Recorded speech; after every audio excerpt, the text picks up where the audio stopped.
This is my aquarium setup. Here you're seeing all the philodendron plant that grows out of the first refugium. You can see there I'm showing you kind of the top across. You can see where there's some dead plant matter in there that I can't really get to, and there's a light that's stranded in there that I can't get out anymore because there's roots and stuff growing through it. Here's the sump. This is the place where all of the water from all of the systems returns to. This is a marine land biological wheel filter I acquired with another tank setup. Water flows over this, spins the wheel. That creates a biological filtration that removes ammonia. Right, this is the bottom of the first refugium. You can see the root mass in there. I'm going to show you kind of the outputs of all how everything runs there, but that's the root mass of the first refugium. Water flows over top of that and then returns to the sump. Here you can see the pumps that I feed the whole system with. This is they're a pair of little giant pumps. I don't exactly know what they are. I could look it up or whatever, but it feeds a manifold there. The manifold has three outputs that one runs to one tank, one runs to another tank, and one runs to the biological filter up here, which we're going to take a tour of here. And this is the biological filter. It's got two, I believe they're 10-gallon biological filter boxes. I have shredded biomaterial in there. That returns, water's pumped in there, goes through this, drops down. You can see some sludge. It's built up. Water drops down through with gravity, and ammonia is removed. Nitrates are created. Comes over that separator wall, and that separator wall keeps the debris back. I have to vacuum that out occasionally, and then returns back here. The glass is broke, so I'm going to have to rebuild this before long. It leaks right now, but it's not so bad. It just catches it right below it, so it's no big deal.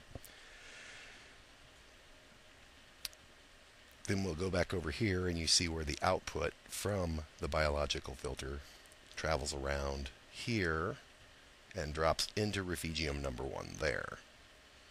You see the water bubbling up. It flows across that, all the way across that, through all those dividers and over top all those roots. You're seeing underneath the philodendron. Through all those roots and then returns back to the sump. Here we're looking at the philodendron that originally was just cuttings that started out of that refugium but have since grown, and I keep routing them forward. And they have since grown to the point where they're coming out through the front of the bottom 130 and assembling in a big ball there. And you can see there's one that's kind of shooting off the other direction. One day I would like to put some lattice and have them climb that lattice there. And then up here you get to see a couple of, well, 3 of the Oscars and a green terror. Those are all adults. The one on the bottom left is one that I raised from egg. Oh, he's an adult. Here's the second refugium. In this that's the water that feeds it. Runs down through that spray bar that I built and sprays across. There's some basil that I have growing. There's a prayer plant there. And I don't remember what the name of the purple one was. The one there, I don't remember what the name of that one was, but that's kind of nice. And it grows, its roots grow right inside that refugium then, and then as that water flows over and through, it filters out nitrates and nitrites and makes the water of better quality. And there's the return that it overflows from, and then it comes up through there. It also flows through the mass, which is compacted peat moss. And there's the return pipe that runs to the return line. And that's just kind of how it looks with the light that's on top of it. This is the single 130 that I have. There's no tank on top of it. We call this kitty TV because the cat sits in front of it and watches it often.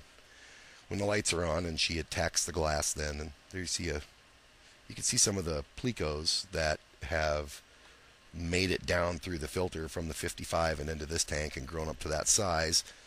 There's a few of them in the sump as well. I imagine some ground up by the pump as they went back through. No shortage of those though, so that happens. Try not to let it happen, but this is the 55-gallon tank that contains all of the Plecostomus. There's a male and a female that are the breeding pair, and they produce offspring approximately once every week and a half. Here you can see some of them. They range in size from fry up to about selling size, which you'll see some of those here as we go through. That's a juvenile firemouth there. You can see here, there's one. There's one that's probably about ready to sell. And there's some other ones in here as we look around. They eat that bog wood. That's part of their food. I also feed them shrimp pellets and French cut green beans. Seems to be a favorite. Over here you can see a few more that are in there. I have no idea how many are in there. That's the pagoda that they breed in. The male's actually inside of there right now, guarding the eggs. That's his job. So he's in there quite often guarding eggs. He comes out to eat most generally. And then you can see he has quite a bit of guard for him. There's more young Plecos there that are going to want to get in there and disturb him. Here you can see a lot of the hornwort and grass that I have growing across the top. And then there's the output, the overflow that the water exits through and